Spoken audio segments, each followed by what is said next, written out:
보유 요건이라던가 거주 요건 이런 것들과 상관없이 비과세가 가능합니다. 뭐 집 뺏기는 것도 뭐 억울한데 세금까지 내라고 하면 이건 너무한 거 아니냐고, 시발. 좀 그렇죠. 그렇게 이해하시면 될 것 같아요.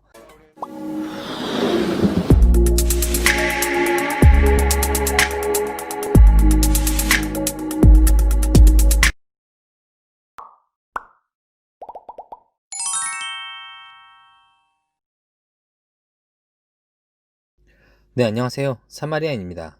지난 영상에 이어서 1세대 1주택 비과세 완전 정복 2부 영상으로 돌아왔습니다. 지난 시간에는 1세대 1주택 비과세의 기본 개념, 그리고 기본 요건들, 조정지역 및 거주 요건, 그리고 예외 조항들 몇 가지에 대해서 알아봤는데요. 아직 지난 영상을 못 보신 분들이 계시다면 우측 상단에 링크 남겨놓겠습니다.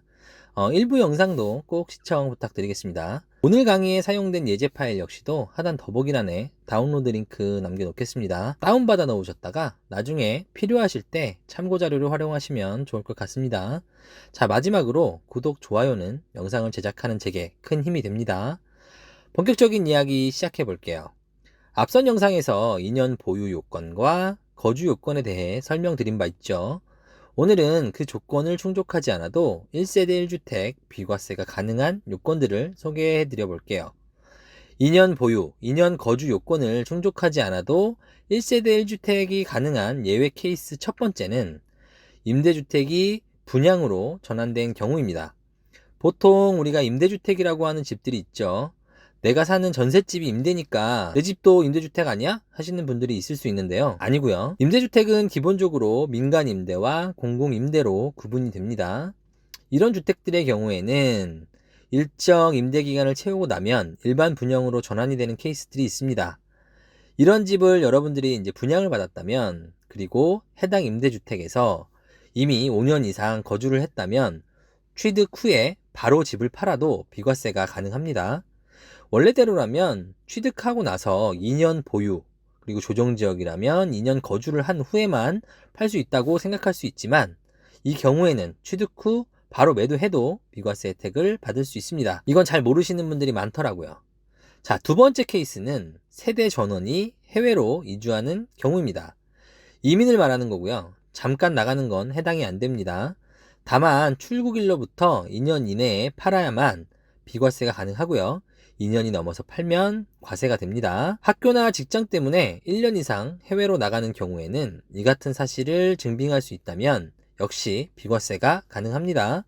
마찬가지로 2년 이내에 매도한 경우만 해당이 됩니다. 팁으로 이와 관련해서 여러분들 거주자의 개념에 대해서도 알아두시면 좋을 것 같습니다. 참고로 1세대 1주택 비과세 혜택은 거주자에 대해서만 특례 적용이 가능한 법이거든요. 거주자가 아니라면 1세대 1주택 요건을 다 맞췄다고 하더라도 세금을 내야 합니다. 거주자는 그럼 뭐냐?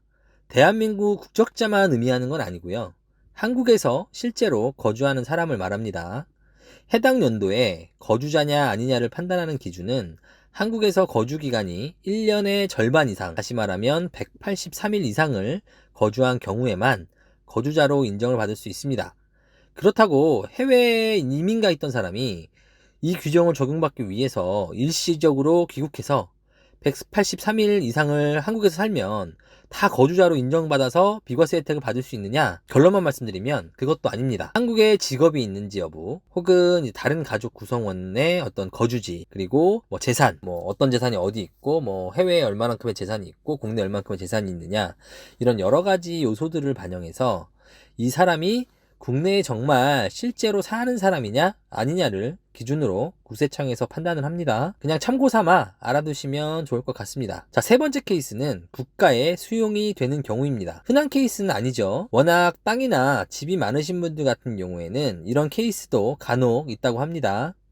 여하튼 뭐 도로라던가 공공시설 같은 것들이 생겨서 내 집을 국가에 수용당하는 경우에는 보유 요건이라던가 거주 요건 이런 것들과 상관없이 비과세가 가능합니다. 뭐 집 뺏기는 것도 뭐 억울한데 세금까지 내라고 하면 이건 너무한 거 아니냐고, 시발. 좀 그렇죠. 그렇게 이해하시면 될 것 같아요. 마지막 케이스는 1년 이상 거주한 집을 부득이한 사정이 있어서 팔아야 할 경우입니다. 취약이라던가 직장, 질병으로 인한 요양이 필요해서 어쩔 수 없이 집을 팔고 이사를 해야 하는 경우가 있을 수 있죠. 이 경우 해당 사실을 증빙할 수 있다면 1년 이상 거주하고 팔면 2년 보유 및 거주를 하지 않아도 비과세가 가능합니다. 다만 아무나 인정해주면 이를 악용하는 케이스들이 굉장히 많겠죠. 참고로 인정받기 쉽지 않다는 점 감안하셔서 세무사나 전문가와 충분히 상의하신 후에 매도하시는 걸 추천드립니다. 다음 영상에서는 주택수 계산하는 법, 주택수 줄여서 절세하는 법, 일시적 2주택을 200% 활용하는 법, 그 외에 절세 전략에 대해서도 설명드릴 예정이니까요. 구독, 좋아요, 알림 설정도 꼭 부탁드리겠습니다. 3부 영상으로 또 뵐게요. 씨야.